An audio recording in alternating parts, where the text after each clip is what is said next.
Sudah. Tak hidup kita ku. Dah kenapa pula tak hidup ni? Aduh, aku dah lambat dah ni nak kerja ni. Alamak. Aduh. Kepada bos lokos. Aku lambat sikit pada kos. Kata aku tak hidup pada kos. Tapi tak apa. Kita pemain berpengalaman. Dekat sini kereta aku tak boleh start Bukan tak hidup tak boleh start. Tak boleh start ni ada dua lah. Tak bateri, tak pun starter. Antara dua lah. Tapi tak apa. Aku ada OBD.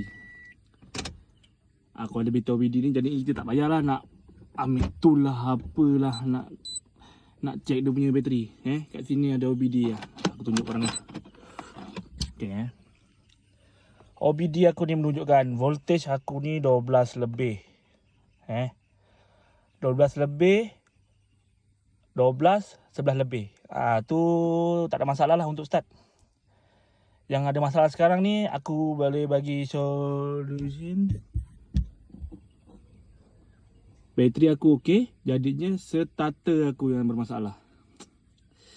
Starter pun ada dua jenis rosak dia Satu solenoid dia tak pun dia punya carbon. Tapi sekarang ni memandangkan aku punya kereta ni di start kosong.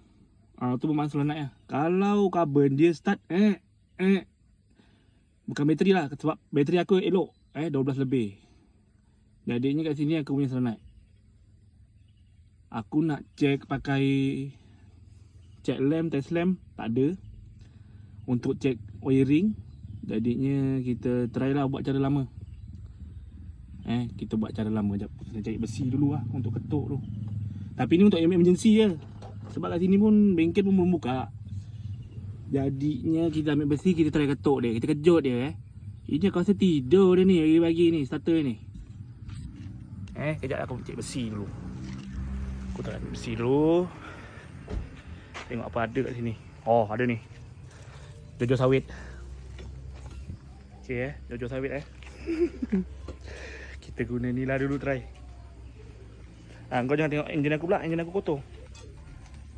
Ni enjin aku kotor. Biasalah pemain dia asal boleh je. Okay. Ini yang aku tunjuk ni. Ini solenoid tau. Okay. Kebiasaannya dia kalau tidur memang solenoid punya hal lah. Kita try ketuk. Kejut dia. Assalamualaikum.